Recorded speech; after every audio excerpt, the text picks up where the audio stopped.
మా ఈ దోస్తుగాడు కంపల్సరీ హిట్ కొట్టాలి. సో మన దోస్తుగాలు ఎప్పుడూ అంటుంటారు, మామ నేను సినిమా తీస్తున్నా దానికి నువ్వే హీరో అని చెప్పి. దానిలో జోక్ చేసే వాళ్ళు ఉంటారు, సీరియస్గా తీసుకునే వాళ్ళు కూడా ఉంటారు. ఎప్పుడు చెప్తారు, చాయ్ తాగుతున్నప్పుడు ఏదో సిగరెట్ కొడుతున్నప్పుడు చెప్తుంటారు. బట్ దానిలో సీరియస్గా తీసుకొని ఇంట్లో ఫ్యామిలీ వాళ్ళని కానీ అందరినీ వదిలేసి హైదరాబాద్కి వచ్చి కృష్ణనగర్ గలీలలో తిరిగి దాన్ని సక్సెస్ రూట్లోకి తీసుకెళ్ళి ఒక సినిమాని తీసి చూపించే వాళ్ళు వెరీ ఫ్యూ. ఆ లక్షల్లో కొంతమంది మాత్రమే ఆ అవకాశం అనేది వస్తుంది. ఆ వచ్చిన వాళ్ళలో one of the person that is Anil నక్క. వాడే మా దోస్తుగాడు. వాడు క్రియేట్ చేసిన సినిమా పేరు సంజీవ్. అది మార్కెట్లోకి రాబోతుంది. అండ్ దానికి నాకు వచ్చిన వన్ ఆఫ్ ది అవకాశం పబ్లిసిటీ డిజైన్స్ అనేది క్రియేట్ చేయడానికి. బై ద వే నా పేరు దుర్గా, నేను founder of talk the art code. So we are the publicity designers for Sanjeev. These are the very few posters which we have created for Sanjeev. ఇంకా చాలా ఉన్నాయి, తొందరలో రిలీజ్ కూడా అవుతాయి. బట్ ఓటీటీలో రిలీజ్ అయ్యే పోస్టర్ మాత్రం క్రేజీ ఉంటుంది. ఓటీటీ అంటే ఏంటి అదంతా మనం మాట్లాడదాం. కానీ అసలు బ్యాక్ అండ్ స్టోరీ అసలు ఎట్లా నడిచింది, అసలు మనోడు నన్ను ఎట్లా అప్రోచ్ అయ్యాడు, అసలు మనోడు నాకు ఎట్లా తెలుసు అన్న చిన్న కథలో ఫార్మాట్ లాగా చెప్తాను. అనిల్ నక్క మనోడు పూర్తి పేరు. నేను ఎవరైతే దోస్తుగాడు అని చెప్పాను చూడు, ఆ దోస్తుగాడు ఈడే. నన్ను అన్న అంటాడు, నేను వాడిని దోస్తుగాడు లాగా చూస్తాను.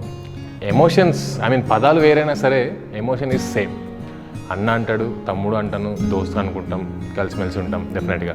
కాకపోతే కొన్ని సంవత్సరాల కిందట కలిసాడు నన్ను అనిల్ నక్క. సో నన్ను కలిసినప్పుడు వాడు వేరే అప్పుడు ట్రై చేస్తూ ఉన్నాడు. అన్న ఇట్లా యాక్టింగ్ కోసం చూస్తున్నాను అన్న, కొంచెం ముందుకెళ్ళాలి అది ఇది అన్న పాయింట్లో అవుతూ ఉండే నడిచేదంతా. సరే ఒక మంచి యాక్టర్ అవుతాడులే, ఒక మంచి సైడ్ క్యారెక్టర్ చేసుకుంటాడులే అన్న పాయింట్లో అనుకుంటే. బికాజ్ ఎవరైనా ఫస్ట్ టైం మనం ఏమనుకుంటాం, యాక్టింగ్ అవ్వాలి అని అంటే, ఒక యాక్టర్ అవ్వాలి అని అంటే సైడ్ క్యారెక్టర్స్ చేసుకుంటూ వెళ్తే ఎప్పటికైనా సరే మంచి సక్సెస్ రేంజ్లోకి వెళ్తే ఒక హీరో లెవెల్లోకి వెళ్తారు అన్న పాయింట్ అయితే డెఫినెట్గా ఉంటుంది. ఎలా అయితే వేరే ఏరియా నుంచి, వేరే ఊరు నుంచి పేరెంట్స్ని వదిలేసేసి హైదరాబాద్కి వచ్చి కృష్ణనగర్లో ఉండి కష్టపడే వాళ్ళు చాలామంది అని చెప్పాను కదా. సో అలానే మనోడు కూడా ఊర్లోంచి వచ్చేసి హైదరాబాద్కి ఇక్కడ ఉంటూ అవి చేస్తూ ఇవి చేస్తూ ర్యాపిడోలు చేస్తూ చాలా కష్టపడ్డాడులే. నేను చూసాను ఆ లైఫ్. అయితే నాకు ఒకరోజు ఏం చేశాడు అంటే, నేను క్లాస్లో ఉన్నప్పుడు నాకు కాల్ చేశాడు, నేను ఎత్తలేదు. సెకండ్ టైం మళ్ళీ కాల్ చేశాడు, నేను ఎత్తలేదు, ఎందుకంటే క్లాస్లో ఉన్నాను కాబట్టి.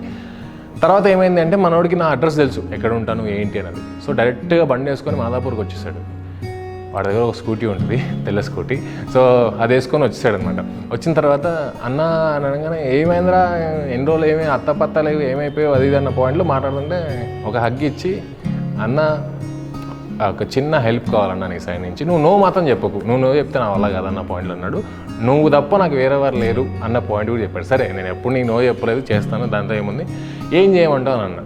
సరే అన్న అదంతా తర్వాత మాట్లాడదాం, ఫస్ట్ అయితే ఇది ఒకటి చూడని చెప్పి ఫోన్లోంచి ఒక చిన్న ట్రైలర్ చూపించాడు నాకు. సో ఆ ట్రైలర్లో ఉన్న కంటెంటే that is Sanjeev. So Sanjeev trailer నేను ఫస్ట్ టైం చూశాను. చూసిన తర్వాత ఒకటే లుక్ ఇచ్చా, నువ్వేనా అలా తీసింది అని అనగానే అన్న ఎన్ని రోజులు అయిందిరా అంటే, బాగా కష్టపడ్డాను అన్న, చాలా రోజులు అయింది, బడ్జెట్ కూడా పర్లేదు అన్న పాయింట్లో చెప్పాడు.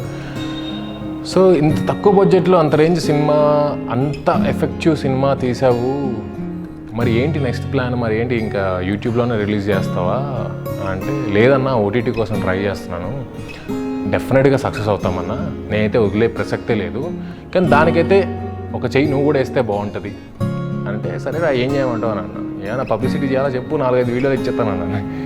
అట్లేం లేదులే అన్న, నాకు పోస్టర్స్లో నీకు హెల్ప్ చేయాలన్నా, నాకు కొంచెం అది హెల్ప్ చేస్తే నాకు చాలా బెనిఫిట్ అవుతుంది అన్న పాయింట్ అయితే, సరే చేద్దాం దాంట్లో ఏముంది అన్న పాయింట్లో ట్రైలర్ చూసిన తర్వాత స్టోరీ గురించి అడిగాను నేను. బికాస్ ఎప్పుడు నేను పోస్టర్స్ క్రియేట్ చేసే ముందు స్టోరీ గురించి తెలుసుకున్నాను. సో దట్ పోస్టర్లో ఉన్న ఎమోషన్ బయటికి తెలుస్తేనే జనాలు అనే వాళ్ళు కూడా ఓకే దీంట్లో కంటెంట్ ఉంది అని చెప్పి అర్థమవుతుంది. సో ఆ పాయింట్ ఆఫ్ వ్యూలో స్టోరీ తెలుసుకున్న తర్వాత మేము కొన్ని పోస్టర్స్ ప్లాన్ చేసాం. దాంట్లో కొన్ని ఆల్రెడీ రిలీజ్ అయ్యాయి, బట్ కొన్ని ఇంకా అప్కమింగ్ దానికి రెడీగా ఉన్నాయి. బట్ మనోడు సాధించాడు. అంటే ఓటీటీలో రిలీజ్ చేస్తానన్నాను చూడు అని చెప్పాడు ఆ రోజు. ఇప్పుడు ఆల్రెడీ మీకు లాంచ్ అయింది, మీకు తెలుసు కూడా ఆ ఓటీటీ పేరు. దాని పేరే ఆహాలో రిలీజ్ అవ్వబోతుంది వెరీ సూన్. ఈ నెవర్ గివ్ అప్ యాటిట్యూడ్ ఉంటుంది చూడు, ఆ యాటిట్యూడ్ ఎప్పుడైనా సరే లైఫ్లో చాలా ముందు తీసుకెళ్తుంది. అది నేను వీడిలో ఎన్నో సంవత్సరాల నుంచి చూశాను. కాకపోతే వదలకుండా కష్టపడి ఎన్నో సంవత్సరాలు ట్రై చేస్తే అప్పుడు వచ్చింది అవకాశం. స్టార్టింగ్లో మనం మాట్లాడుకున్నాం, లక్షల మంది ఉంటారు, దానిలో కొంతమంది సక్సెస్ అవుతారు దోస్తుగాలని చెప్పి. ఆ సక్సెస్ అయ్యి హిట్ కొట్టే వాళ్ళు చాలా తక్కువ అన్న పాయింట్ కూడా ఉంటుంది. సో అలా బయటకు వచ్చిన వాడే నా దోస్తుగాడు. సంజీవ్ అనే సినిమా పేరుతో బయటకు వస్తున్నాడు. మనం అందరం సపోర్ట్ డెఫినెట్గా చేయాలి. ఎంత మంచిగా సపోర్ట్ చేస్తే అంత ముందు సినిమా వెళ్తుంది. సో సినిమాని హిట్ చేయాలి అని మనస్ఫూర్తిగా కోరుకుంటున్నాను. స్టోరీ చాలా బాగుంటుంది, వెరీ హార్ట్ టచింగ్. అండ్ చిన్నప్పటి నుంచి మనం సినిమాలు చూసుకుంటే పెరిగాం కాబట్టి సినిమా మీద మనకి ఎంత ప్రేమ ఉంటుందో ఆ ప్రేమ, ఆ కసి, ఆ passion, everything inch to inch every ఫ్రేమ్లో మీకు కనిపిస్తుంది సంజీవ్లో. అంత కష్టపడి తీసినప్పుడు మనం కూడా సపోర్ట్ చేయాలి కదా డెఫినెట్గా.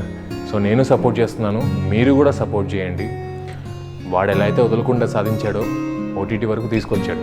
ఇక్కడి నుంచి మార్కెట్లోకి తీసుకెళ్ళడం మన బాధ్యత. పబ్లిసిటీ డిజైనింగ్గా నేను చూసుకుంటాను, దాని మార్కెట్లోకి పుష్ చేయడం మీరు చూసుకోండి. షేర్లు ఎక్కువ కావాలి, జనాలకు ఎక్కువ రీచ్ అవ్వాలి, వాళ్ళే డిసిషన్ తీసుకుంటారు సినిమా ఎలా తీసామని చెప్పి. సో త్వరలోనే ఆహాలో రిలీజ్ అవబోతుంది. ఒకవేళ మనందరం కలిసి చూద్దాము అని అంటే ఒక డేట్ రిలీజ్ చేస్తాడు. ఆ డేట్ ప్రీమియర్ షో వేస్తున్నాడు పెద్ద థియేటర్లో, స్క్రీన్లో.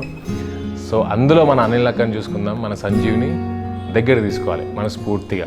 సో అందరూ వచ్చేసేయండి, ఫుల్ చిల్ అవుదాం, ఎంజాయ్ చేద్దాం, కలిసి ఎంకరేజ్ చేద్దాం న్యూ టాలెంట్ని. బికాజ్ మనమే పుష్ చేయకపోతే ఇంకెవరు పుష్ చేస్తున్నారు డెఫినెట్గా. సో మనమే పుష్ చేయాలి.